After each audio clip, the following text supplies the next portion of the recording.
I had always been one for adventure, but there's a difference between being adventurous and being reckless. It wasn't until that weekend in the foothills of the Sierra Nevada that I truly understood what that difference was. I had rented a small cabin tucked away in the mountains, alone, looking to escape the stress of the city. The plan was simple: disconnect. No phone service, no distractions. Just me and the wilderness for a few days. I wasn't even supposed to stay long, just 2 nights, but what I experienced made me rethink that decision. The cabin was an old one, wooden and weathered, with a porch that creaked underfoot. It was about a 3-hour drive from Sacramento, a quiet spot just off the main trail. When I first arrived, I remember the feeling of being completely alone, save for the distant hum of wind in the trees and the occasional chirp of birds. The air was crisp, and the sky was an unbroken blue canvas, not a cloud in sight. The first night went without issue. The cabin was well stocked with firewood, and I spent most of the evening curled up with a book, the glow from the fireplace flickering across the room. I went to bed early, relishing the silence.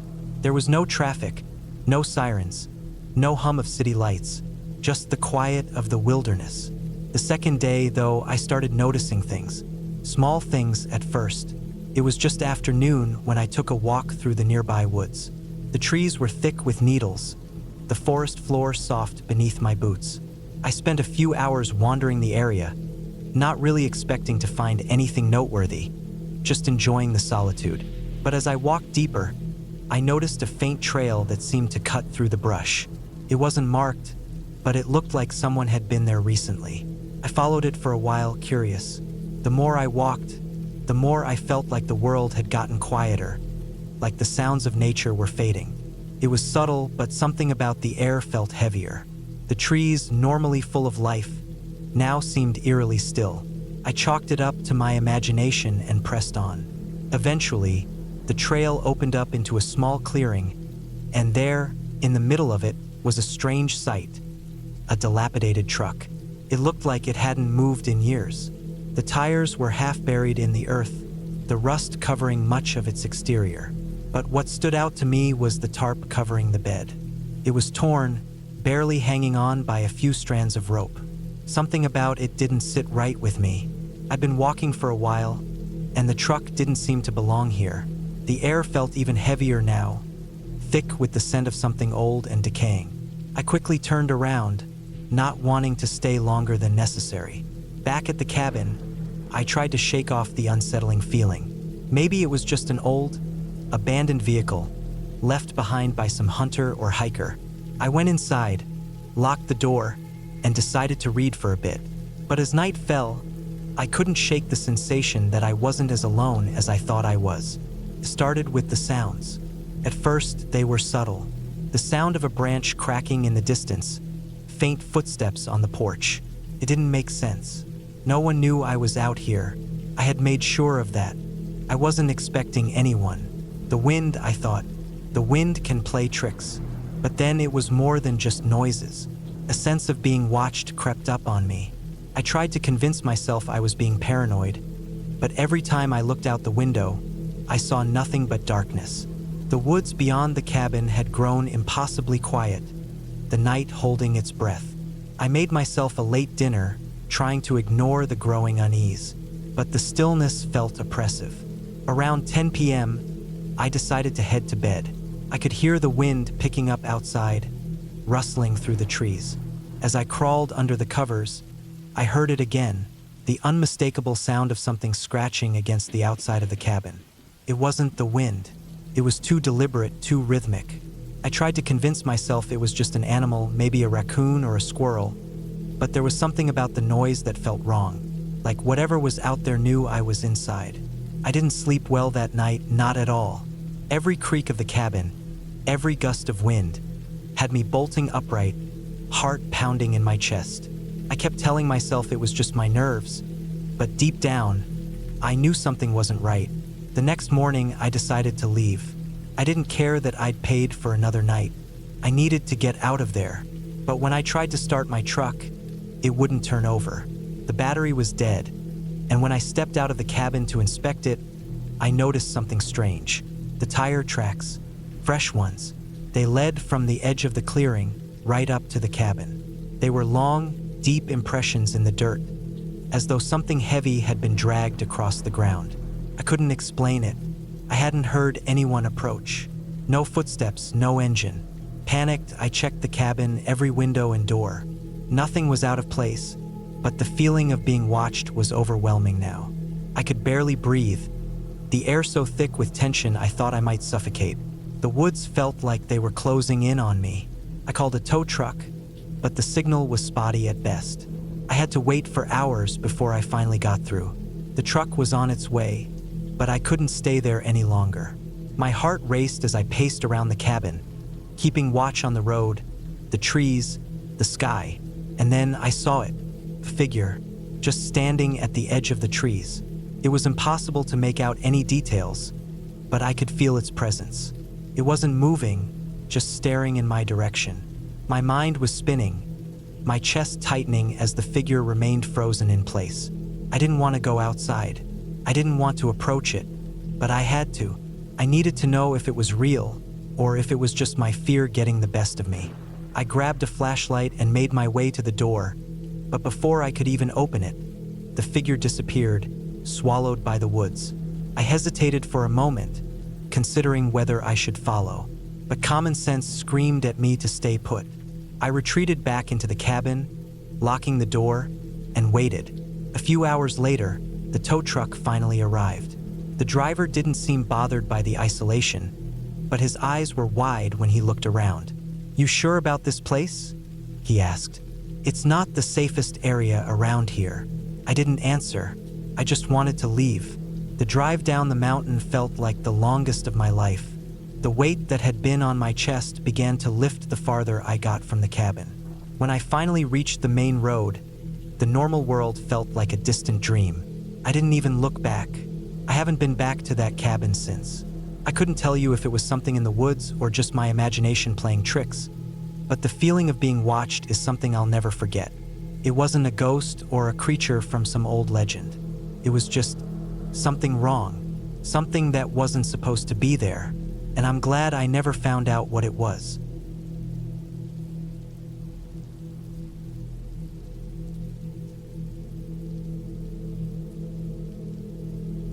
The rain started just as the sun dipped below the horizon, casting the woods around the cabin in a shadowy, muted light. The forecast had predicted a storm, but I never thought it would hit this hard.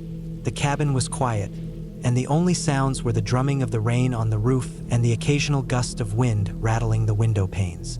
I hadn't been expecting company. My plan was simple, just a weekend getaway to clear my head. It was supposed to be peaceful, just me, the cabin, and the woods.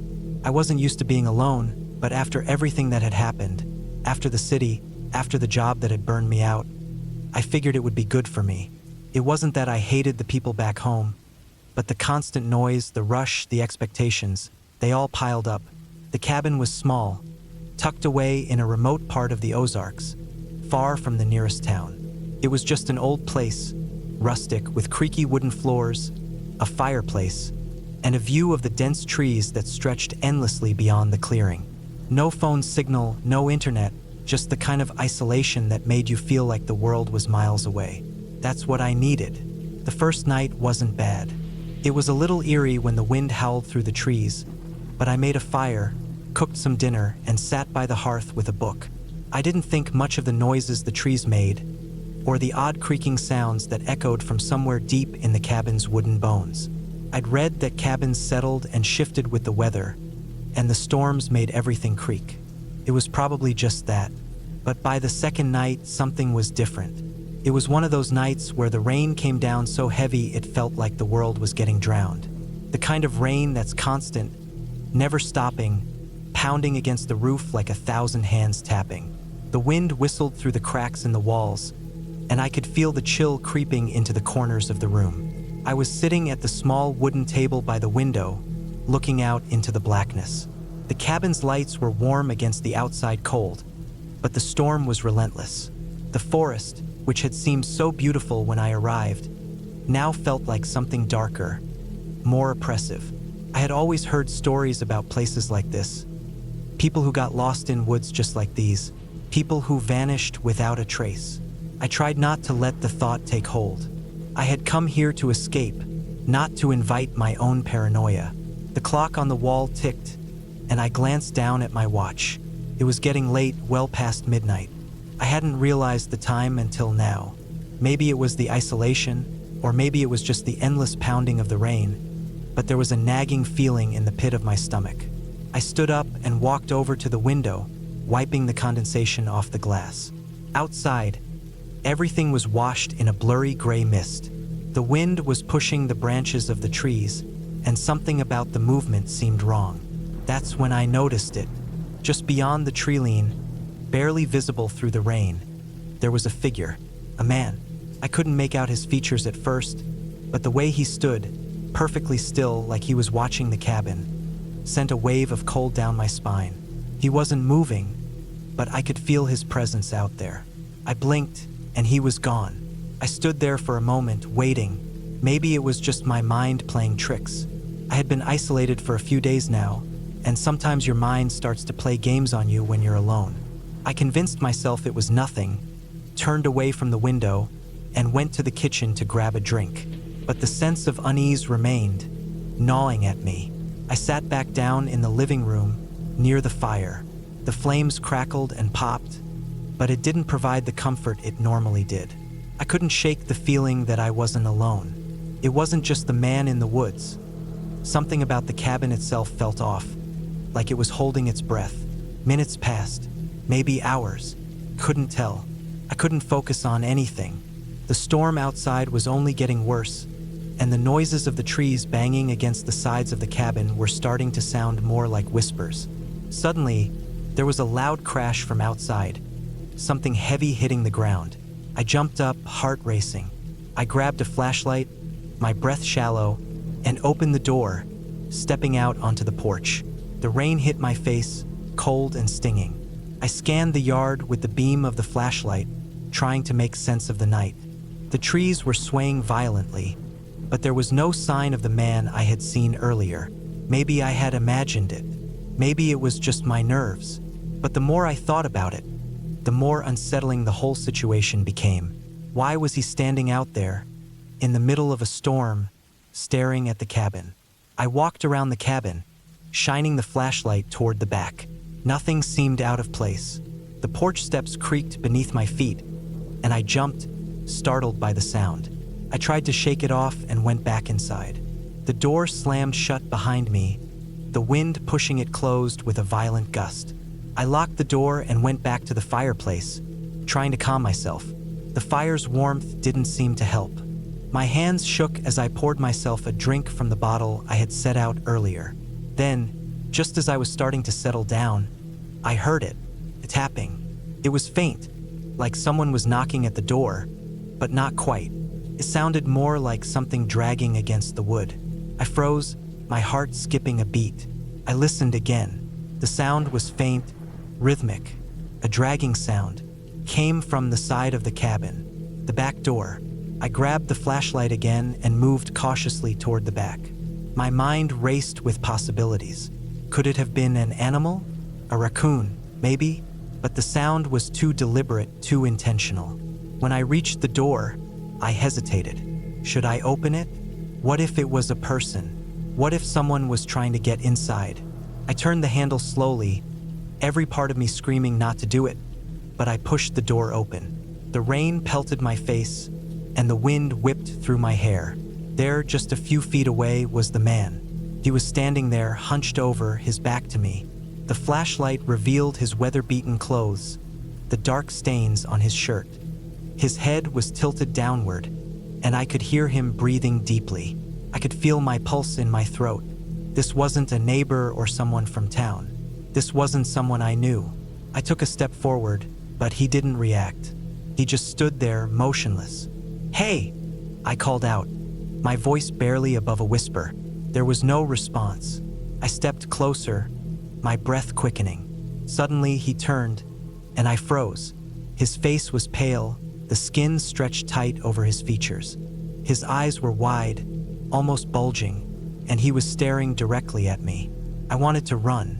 I wanted to lock the door and never look back. but something held me there. His gaze was cold, unfocused, like he didn't even see me. He just stood there watching, unmoving. My mind raced. Was he dangerous? Should I call for help? But my phone had no signal. I was alone. I didn't know what to do. I felt like a trapped animal, like I had nowhere to go. The rain pounded down, and the wind howled through the trees, but there was only silence between us. Then, after what felt like an eternity, he took a step back. Slowly, deliberately, as if he had no intention of hurting me. The storm continued to rage around us, but I stood there, unsure of what was happening.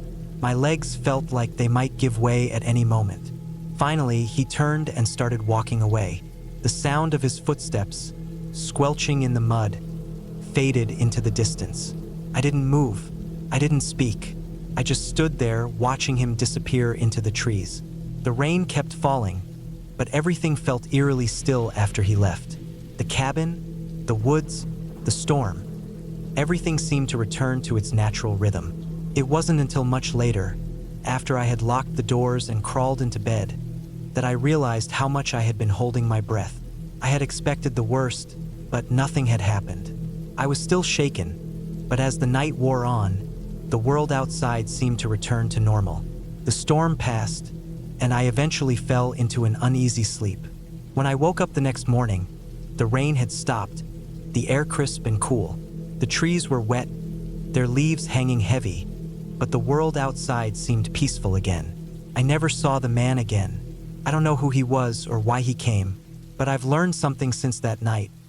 Sometimes the worst thing isn't what happens, but what you think might happen. And sometimes, survival is just about facing the unknown and getting through it. The storm had passed, and I was still here.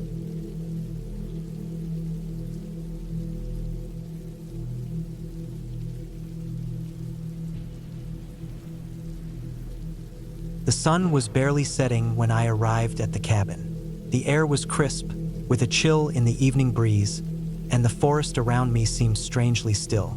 It was October, the time of year when the leaves had just begun to change color, painting the forest in hues of gold, red, and brown. I'd been looking forward to this trip for months.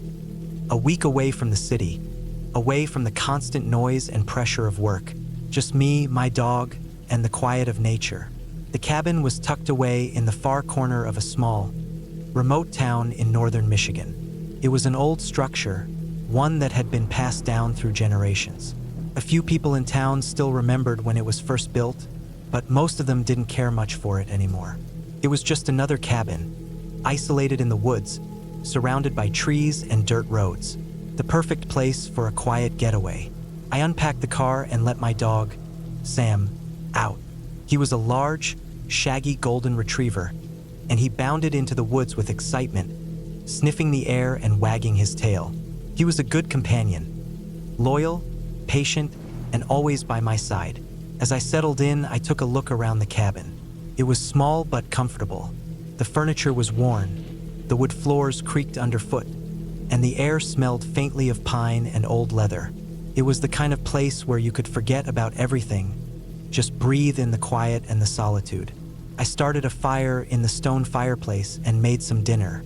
The flames crackled, casting warm, flickering light on the wooden beams overhead. Sam lay by the hearth, content and tired from our hike up to the cabin. After eating, I stepped outside to take in the full view. The sky had turned a deep shade of purple, the stars just beginning to peek through. The forest around me was dense, the trees looming like silent giants. There was no sound other than the occasional rustle of leaves, a distant owl hooting, and the crackling of the fire inside. I was about to head back in when something caught my attention, a movement in the trees. At first, I thought it was just my eyes playing tricks on me. But then I saw it again, something dark shifting between the trunks. It wasn't an animal. It was too large, too human-shaped. I froze, staring into the darkness. My mind raced, trying to rationalize what I was seeing. Maybe it was another hiker, someone lost, or just passing by. But the shape didn't move like a person. It was more like a shadow, blending into the forest, vanishing just as quickly as it had appeared. Sam had picked up on it too. He stood up, his ears pricked, his body tense. He didn't bark, but he watched the trees intently, his eyes fixed on the spot where I'd seen the movement. I didn't know what to do. I considered grabbing a flashlight, but I couldn't shake the feeling that it wouldn't help. If there was someone out there, a flashlight wouldn't make them go away. And if it wasn't a person, I didn't want to make the situation worse by drawing attention to myself. I decided to go back inside and lock the door, even though I didn't have any real reason to feel scared. I told myself it was probably just an animal or some other harmless thing. But as I lay down on the couch, the uneasy feeling wouldn't leave me. I kept telling myself it was nothing. I was in a remote area, and things like this happened all the time. People got spooked in the woods, but I couldn't shake the thought that someone, or something, was out there. I tried to sleep, but the stillness of the night kept me awake. The crackling fire in the hearth was comforting, but it didn't drown out the feeling of being watched. Sam had curled up on the floor next to me, but every now and then, he would raise his head, his ears twitching as if listening for something. Around midnight, the wind picked up. The trees creaked and groaned in the gusts, and the sound of branches rubbing against one another echoed through the forest. I lay in bed, staring up at the ceiling, my thoughts drifting. That was when I heard it, the sound of footsteps.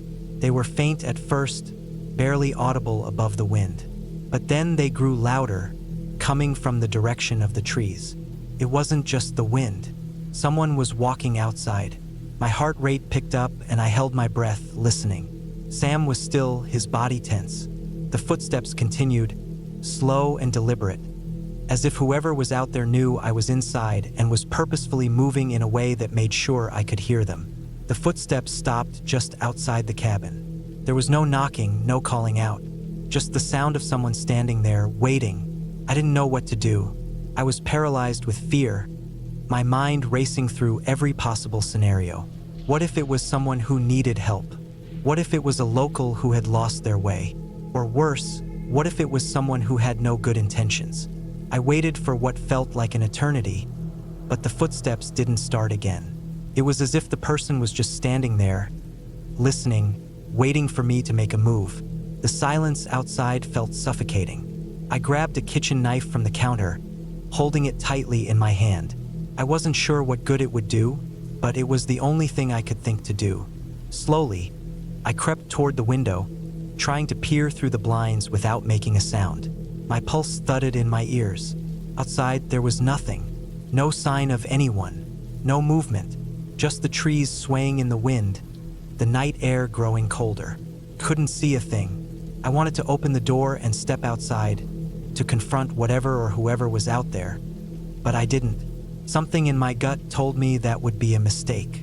For the rest of the night, I stayed in the cabin, listening for any further sounds, but nothing else came. Eventually, exhaustion took over, and I drifted off into a restless sleep.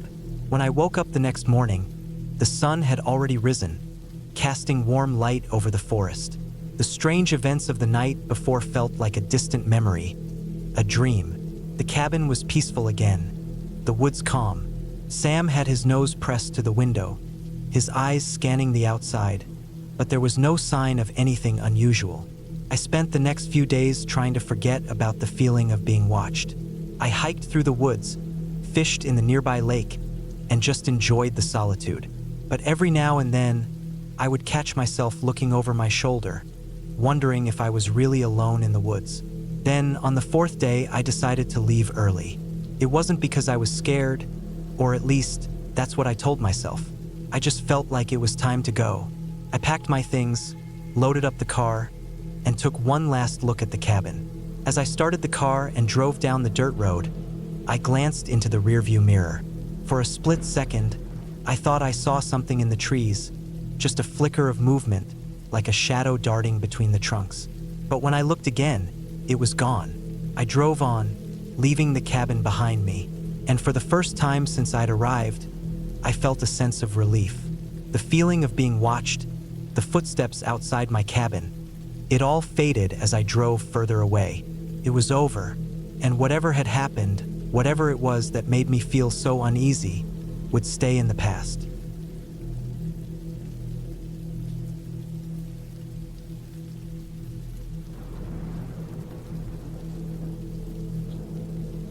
It had been a last-minute decision. I'd been planning to spend a quiet weekend at home, but when a friend of mine, Lucas, mentioned a cabin he had in the woods up in the Blue Ridge Mountains of North Carolina, something inside me clicked. I'd always wanted to disconnect from the noise of city life and get back to nature. It sounded like the perfect escape. The drive up there was long. I hadn't realized how far the cabin actually was when Lucas first told me about it.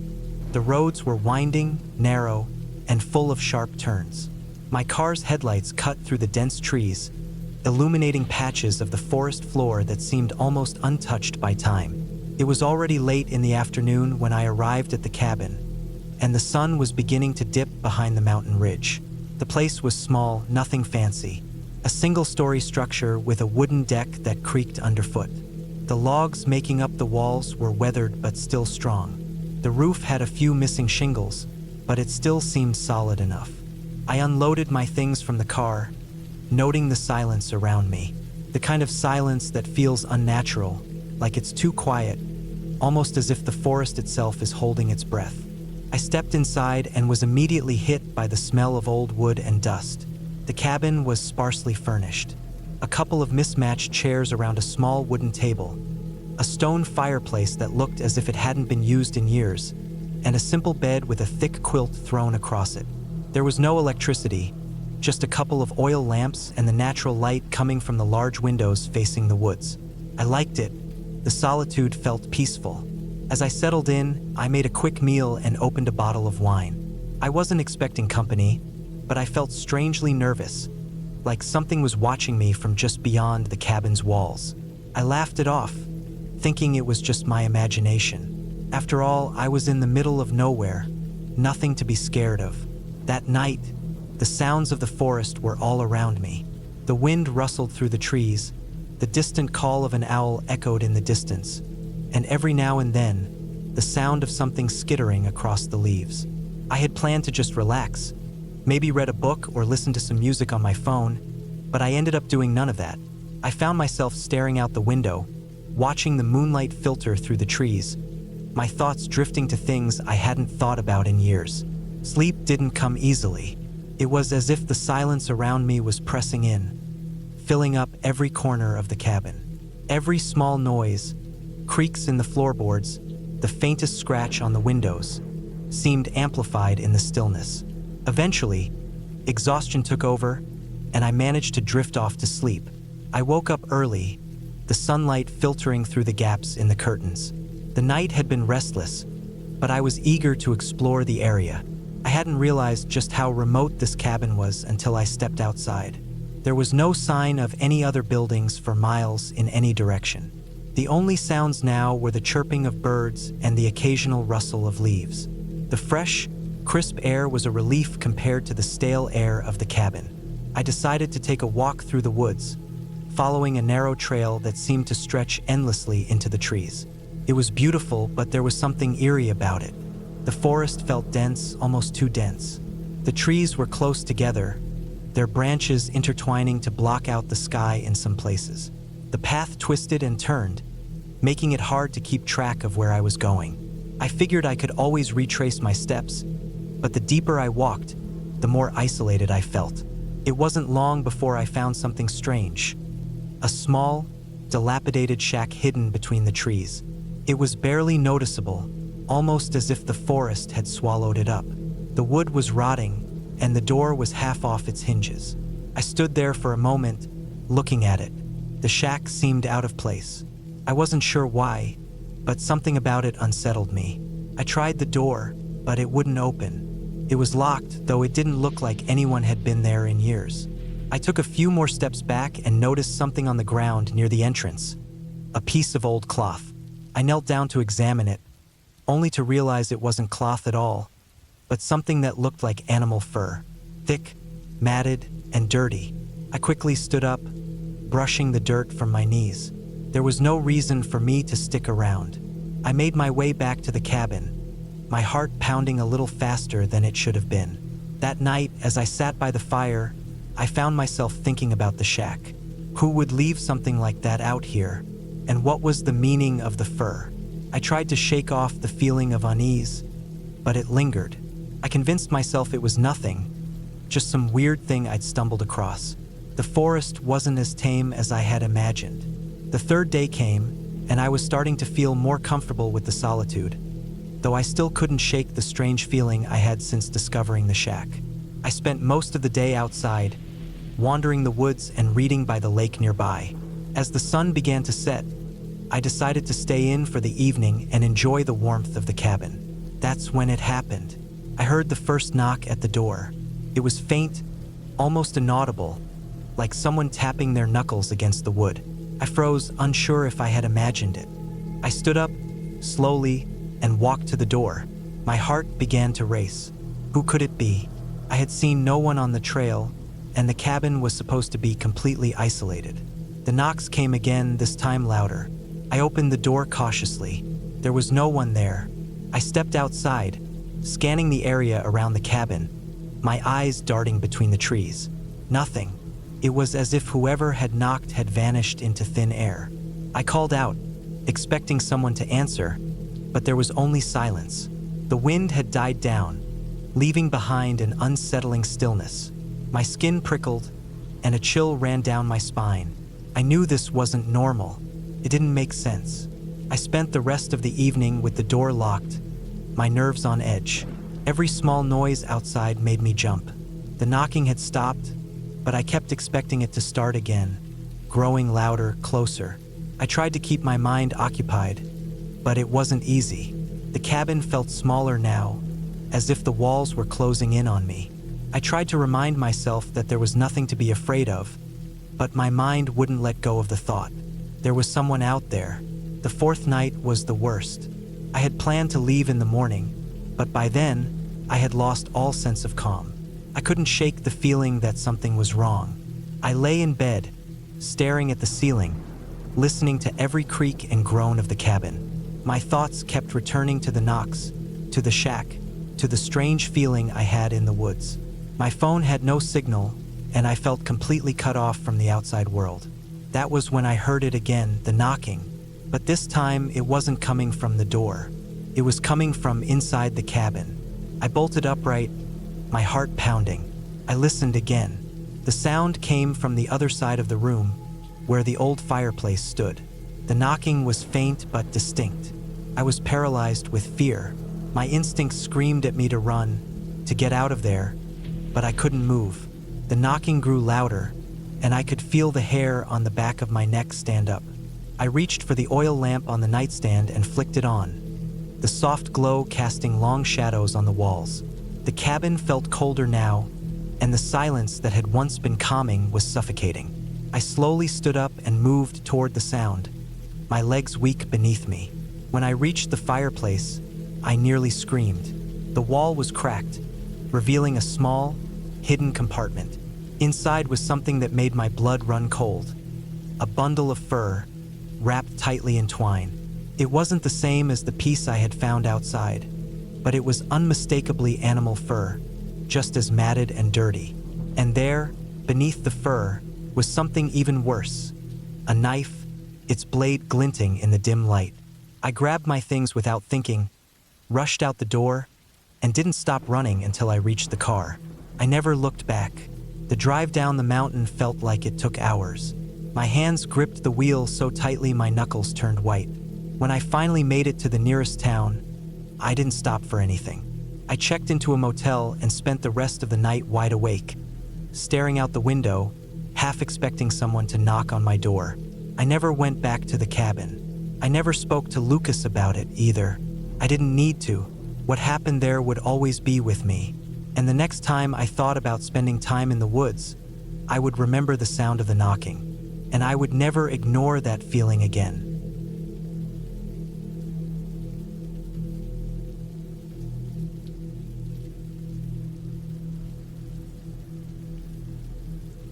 It was supposed to be a relaxing weekend getaway. Just me and my cousin Alex, out in the middle of nowhere, staying at a small old cabin tucked away in the woods. We'd rented it for a few days, thinking we could get some fresh air, disconnect from everything, and just enjoy the quiet. I had no idea that things were going to take such a strange turn. We'd been planning the trip for months, making sure to pack all the usual camping gear. Alex and I had been close ever since we were kids, always finding ourselves in some kind of trouble or adventure together. He was a couple of years older than me, but that didn't matter. We got along like nothing could break us apart. That was probably why I didn't think twice when he suggested the cabin in the middle of the forest, far from any towns or people. I trusted him completely. The drive up was long, filled with winding roads and thick trees that seemed to stretch on forever. The further we went, the fewer signs of civilization we saw. I remember seeing the last of the gas stations and stores miles back, and I felt a slight sense of unease creeping in. But I shook it off. It was just nerves, nothing more. When we finally arrived at the cabin, the first thing I noticed was how remote it was. It was perched on the edge of a small clearing, surrounded by tall pines and thick underbrush. The cabin itself looked old but sturdy, with a weathered wood exterior and a stone chimney. It had that rustic charm, the kind that looked like it belonged in a painting. There was a small porch with a couple of chairs and a fire pit in the yard. Everything about it screamed, "Get away from it all."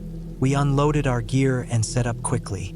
Alex was already inside, unpacking the cooler and throwing logs into the fireplace. He'd always been the practical one, the one who had the skills for this kind of thing. I just followed his lead, feeling the weight of my backpack on my shoulders as I took in the surroundings. Once the fire was crackling, we sat outside for a while, staring at the stars. The air was cold, crisp. You could smell the pine and the earth. It was peaceful, the kind of silence that only the woods can give. As the evening wore on, we ate some dinner and talked about everything and nothing. Old stories, memories from our childhood, things we hadn't said in a long time. I felt safe here. In the distance, I heard the occasional rustle of leaves or the hoot of an owl, but nothing out of the ordinary. It wasn't until the second night that things started to feel off. The rain came in hard that evening. We hadn't expected it, but the forecast had hinted at a possibility of showers. The storm rolled in quickly, and soon, the sky was dark and heavy with clouds. The wind picked up, whipping through the trees. I remember the sudden change in the atmosphere. One minute, everything was calm and quiet, and the next, it felt like the world had been swallowed by the storm. We'd been inside, playing cards by the fire. Alex had made some comment about how we needed to watch out for the occasional wild animal. We'd seen tracks earlier on the trail, a set of footprints that didn't quite look like any animal I'd recognized. He brushed it off, but there was something in his tone that made me uneasy. He'd always been the one to downplay things, so if he was even the slightest bit concerned, I knew it wasn't just my imagination. Around midnight, the storm outside intensified. The wind howled against the cabin, and the rain pounded against the roof like a drum. The lights flickered for a moment, then went out. We sat in silence for a moment, the crackling of the fire the only sound. "Great," Alex muttered. "Let's get the lanterns." I grabbed the lantern from the shelf, and we sat there for a while in the flickering glow of the dim light. As the wind raged outside, I couldn't help but feel a strange sense of dread creeping in, something I couldn't explain. It wasn't just the storm, it was something else, the kind of feeling you get when you're being watched even though you're not sure why. Alex seemed to notice my discomfort. He stood up abruptly and went over to the window, peering out into the dark. "What's wrong?" I asked, my voice coming out a little more anxious than I'd intended. "I think I heard something," he said, his voice low, barely above a whisper. I stood up and went over to the window, trying to look through the rain-soaked glass. There was nothing out there, just the dark shapes of the trees, swaying in the wind. But Alex was already moving toward the door, grabbing his flashlight. "I'll go check it out," he said. "Are you serious?" I asked, my voice rising a bit. "In this weather? I'll be fine," he reassured me, already halfway out the door. I stood there, unsure of what to do. I couldn't let him go alone, especially in the middle of a storm like this. Grabbing my jacket, I followed him outside. The rain hit my face like needles as I stepped into the yard, my boots sinking into the mud with each step. Alex had already moved toward the tree line, his flashlight beam cutting through the darkness. "What is it?" I called out, trying to keep my voice steady. "Not sure yet," he said. "Just stay close." I stuck close to him as we walked through the mud, the storm battering us from all sides. The beam of the flashlight barely cut through the rain, but we could hear the sounds of something moving, footsteps, crunching in the leaves, but not in the way an animal would move. It sounded deliberate, too heavy for a deer, too soft for a bear. "Something's out there," I said, my voice cracking with a mix of fear and disbelief. "I know," Alex muttered. "Let's just get back to the cabin. Now." We turned around, but as we did, the sound stopped. I stopped dead in my tracks. The hairs on the back of my neck stood up. Then I heard it, a rustling sound, coming from the trees just behind us. Without thinking, I turned and started running, my feet slipping in the wet ground. Alex was right behind me, but something was wrong. I could feel it in my gut. Whatever was out there was following us. We reached the cabin, panting, the door slamming shut behind us as we rushed inside. We locked it quickly, hearts racing. "What the hell was that?" I gasped, looking at Alex. He didn't answer right away. He just stood there, listening. The wind howled outside, but I could hear it too. The sound of something moving in the brush, just outside our door. It was slow, deliberate, like it was pacing us. We didn't sleep that night. We stayed up, listening to every creak of the wood, every gust of wind. But that noise, that sense of being hunted, stayed with us the entire night. By morning, the storm had passed, but the tension remained. We didn't talk about it much, but we knew something wasn't right. We packed up and left early, not even bothering to stay for breakfast. It wasn't until we were back on the main road that we saw it. There, in the mud near the cabin, were footprints, large, human-shaped, but they weren't ours. Someone had been out there watching us, stalking us. We never found out who or what had been out there. But I know one thing for sure. Some things are better left undisturbed in the woods. We never went back to that cabin.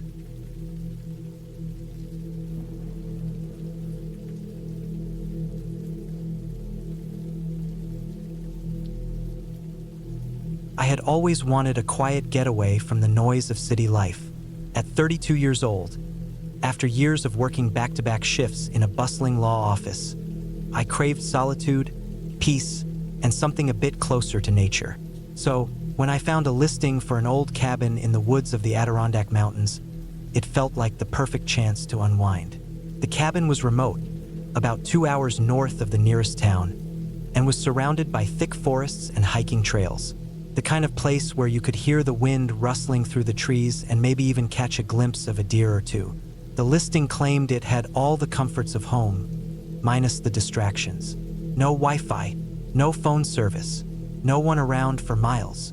It seemed perfect. I rented it for the weekend, thinking it would be an escape, a break from the city. The cabin had been advertised as an authentic Adirondack experience. And honestly, I was intrigued. I was tired of the constant hum of traffic, the crowds, and the constant need to check emails. It was going to be just me, nature, and a few days to reset. I packed my bags the night before, tossing in some hiking gear, a few books, a flashlight, and food I could cook over a small stove. I made sure to grab a couple of cans of soup and some cereal, things that wouldn't spoil quickly. I didn't want to pack too much, and I didn't plan on staying out in the woods too long. The cabin seemed like it would be simple, no frills, and that was exactly what I was after. I set my GPS and left early the next morning, excited to experience something different. The drive up was peaceful at first. The sun had just risen, casting a soft orange glow over the road. The trees on either side of the highway looked like they were just beginning to show signs of autumn. Some leaves had started to turn red and yellow, and it was the kind of landscape you see in postcards. Everything felt serene. There was nothing but the sound of the tires on the road and the occasional passing car. I thought about how disconnected I would be once I reached the cabin. It was a nice thought. No more emails, no more calls, just some time for myself.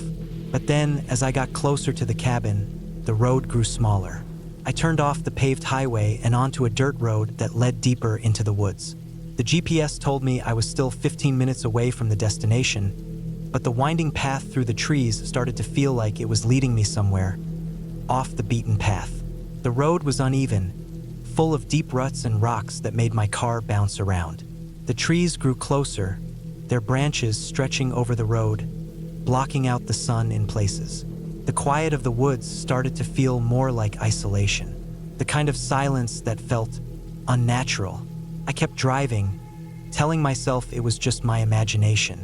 I had read plenty of hiking books and survival guides. I was prepared. I'd brought a first aid kit and a flare just in case. The road finally opened up to a clearing, and there, nestled between the trees, was the cabin. It wasn't much, just a simple wooden structure with a sagging roof and a porch that looked like it had been neglected for years. But it had a charm to it. There was no one around, no neighbors, no houses in sight, just trees and the clearing. I parked my car and got out, the cool air immediately hitting me. The cabin smelled like old wood and the faint scent of mildew. The wooden steps creaked under my feet as I climbed the porch. The door was unlocked, which I found a bit odd. But then again, the whole place was supposed to be isolated. Inside, the cabin was exactly what I had imagined. There was a small living room with a stone fireplace, a simple kitchen area with a propane stove, and a small wooden table. The furniture was old, mismatched, but cozy in its own way. There was a loft upstairs with a bed and a small window that looked out over the forest. I unpacked my things, put the canned food on the counter, and settled in. It was peaceful, too peaceful. The kind of quiet that makes you hyper-aware of every little sound. The wind howling outside, the creaking of the old cabin's timbers as if it was alive. But there was something else in the air, a sense of something lurking just beyond the trees, watching me. I tried to shake it off, reminding myself that I was just overthinking it. I had been in places like this before, out in the woods, alone. It was just a cabin, nothing to be afraid of. The first few hours passed in a haze. I made some food, ate slowly, and flipped through one of the books I had brought. The silence was almost oppressive, but it was also calming. I had brought a few things to occupy my time. Some journals, a book on wilderness survival, and a few novels I had been meaning to read. I spent the afternoon by the fire, sipping hot tea, reading, and occasionally looking out the window at the wilderness surrounding the cabin. As evening approached, I decided to go outside. The wind had picked up, and the sun was beginning to dip behind the mountains, casting long shadows across the trees. I stood on the porch for a while, looking out over the vast emptiness. There was no sign of any wildlife, no birds, no squirrels, nothing. Just the trees swaying gently in the breeze. I figured I'd go for a short walk to stretch my legs, but as I ventured further into the woods, the feeling of unease grew stronger. The trees seemed to close in around me, and the path I was following became less distinct. I wasn't lost, but it felt like I was losing the trail. I looked up and realized how quickly the daylight was fading. I turned around to head back to the cabin, but the forest seemed to look different now, more sinister. The trees appeared darker, and there was an odd stillness. Even the wind had stopped. I quickened my pace, but the path back didn't seem as clear as it had been. My heart began to race, and I found myself looking over my shoulder every few seconds. Was someone watching me?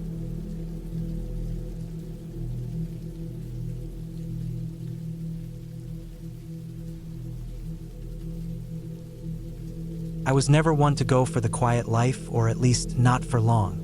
I had spent years in the city, working nonstop, the noise, the lights, the people. All of it was part of what kept me going. But lately, I was burned out. Everything felt too fast, too artificial, and I knew I needed a change. That's how I ended up booking a cabin for a week out in the middle of nowhere in northern Vermont. The idea was simple: unplug, get some space, do a bit of thinking. I wasn't planning on anything like this. The cabin sat on a plot of land surrounded by thick woods, with the nearest town being a good 20 miles away. It was exactly what I wanted: isolation. I drove up from the nearest highway, along winding country roads that seemed to get narrower and narrower as I went. The trees grew taller here, blocking out most of the sun, casting everything in a cool shade. It felt like I was entering a place that time had forgotten. The road leading up to the cabin was dirt, rough from the occasional rainstorms, but my truck handled it fine. I parked in front of a small, two-story wooden cabin with a sloping roof and a wraparound porch that creaked with every step. The place was rustic, with faded red paint that had chipped in spots, making it look older than it probably was. But despite the wear, it was charming. I could tell the cabin had once been loved, cared for. Now it stood quiet, waiting for its next visitor. The air was thick with the smell of pine trees and damp earth. I unloaded my gear, just a few bags, a camping stove, and a couple of books. No need for much more. I had a feeling this was going to be a time for reflection, not activity. Inside, the cabin was simple. The floors creaked underfoot, and the walls were lined with old wood paneling that gave the space a warm, cozy feel. There was a stone fireplace that looked like it had seen better days, and a few mismatched pieces of furniture that seemed like they belonged to different decades. The kitchen was small but functional. A faded calendar on the wall caught my eye. It was from 1992, a reminder that no one had likely stayed here for a while. I was alone, completely alone. The nearest neighbor was miles away, and I wasn't expecting anyone to drop by. The silence was almost deafening at first, but I quickly adjusted to it. I set up the stove, made some coffee, and sat down by the window, watching the sunlight slowly fade as the day turned to evening. That first night, everything seemed fine. The wind picked up a little, making the trees sway and creak. The kind of noise that's soothing in a way, a reminder that life was still happening out there, even if it was just the trees moving. I went to bed early, tired from the drive and the fresh air. The sheets on the bed smelled faintly of detergent, and I pulled the old quilt up around my shoulders, letting the stillness of the cabin lull me to sleep. The next morning was overcast, the kind of day where the sun barely breaks through the clouds, leaving everything looking gray and muted. I wasn't in a hurry to do much, so I made a slow breakfast, listening to the occasional bird call outside. I went for a short walk, just to stretch my legs. The cabin was situated near the edge of a large forest, and I ventured into it a bit, the trees thick and silent. There was a quiet beauty about the place, the kind of place that felt untouched by time. As I walked further, I noticed something odd. The ground beneath my feet was soft, almost spongy in spots, like the earth was soaked. I wasn't worried about it at first. The area had likely had some heavy rain recently, but as I walked, the feeling that something was off grew. The further I went, the more I felt as if I was being watched. I turned around and made my way back to the cabin, shaking off the unease. It wasn't anything, I told myself, just my mind playing tricks.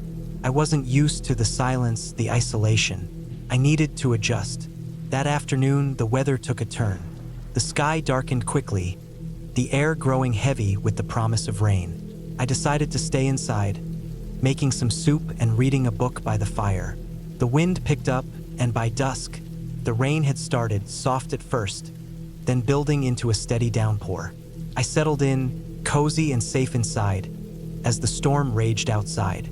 It was the kind of night where the sound of the rain against the roof and the occasional crack of thunder felt comforting. But then, around midnight, I woke up to something I couldn't quite place.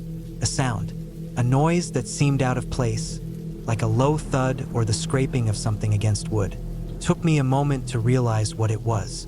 It was coming from outside, just beyond the window. My heart skipped a beat. It wasn't the wind or the rain. It was something else, something more deliberate. My first thought was an animal, maybe a raccoon or a deer, moving around the cabin. But this sound was different, more rhythmic, like something was pacing around the cabin. I tried to ignore it, pulling the covers tighter around me. Maybe it was nothing, but then I heard it again. It was louder this time, as if whatever was out there had gotten closer. My pulse quickened. I was alone, remember. No one else was supposed to be here. The house creaked and I froze. It wasn't just the wind. I could hear footsteps now, slow and deliberate, moving around the cabin, back and forth. My mind raced. Should I go check it out? Call someone? There was no one to call and I had no phone signal out here. I got out of bed, moving quietly, my bare feet barely making a sound on the wooden floor. I grabbed the flashlight from my bag, holding it tight. My breath was shallow, my heart pounding in my chest. I stood by the window looking out into the darkness. The The flashlight beam cut through the rain, but all I could see were the trees, swaying in the wind. I couldn't shake the feeling that someone was out there, someone who was aware that I was inside. For what felt like an eternity, I stood there, frozen. The footsteps stopped. Complete silence. My mind was racing. Was it an animal? Was it someone who shouldn't be there? I decided to take a look, but as I moved to the door, I heard it again. This time louder.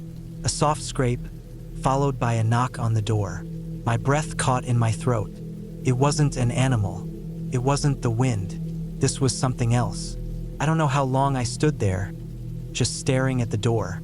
My heart was pounding, and my hands were shaking. What was I supposed to do? I couldn't stay locked inside, not with someone out there. But I couldn't go outside either, not without knowing who or what it was. I moved back to the window, crouching down so I could see the porch. The rain had stopped for a moment, and I could see the dim outline of the door. Nothing seemed out of place. But then I noticed something. There, just at the edge of the porch, was a shadow. It was the faintest thing, just a flicker, like someone had moved just out of the light. I grabbed the flashlight again and slowly, carefully, moved towards the door. My hands were trembling so badly that I almost dropped it. But I couldn't let fear control me. I had to know what was going on. I turned the handle, slowly, praying that whatever was out there wouldn't be waiting for me. I opened the door a crack and shone the flashlight outside. There was no one there. The porch was empty. The rain had started again, but the shadow I had seen was gone. I stepped outside, my feet sinking slightly into the wet ground. There was no sign of anyone or anything, just the empty, quiet forest stretching out around me. I went back inside and locked the door behind me, trying to shake off the feeling of dread. It had to be someone passing through, maybe a hiker or some hunter who'd gotten lost in the storm. I convinced myself of that, but I didn't sleep much the rest of the night. By morning, the rain had stopped. The sun barely peeked out through the clouds, casting everything in a dull gray light. I decided to pack up and leave early. The unease, the feeling that something wasn't right, was too much for me to ignore. I didn't want to be out there alone anymore. As I loaded up the truck and started driving back down the dirt road, I took one last look at the cabin. It stood silent, as if nothing had ever happened. But I knew better now. There was something off about that place, something I couldn't quite explain. I didn't want to stick around long enough to find out. I left the cabin behind, the trees swallowing it up as I drove back to civilization. The sense of relief I felt when I hit the main road was immense. I wasn't sure if I'd ever go back to that cabin, or if I'd even be able to shake the feeling of being watched that had lingered long after I left. But I did know one thing for certain. I wouldn't be spending another night alone in that place.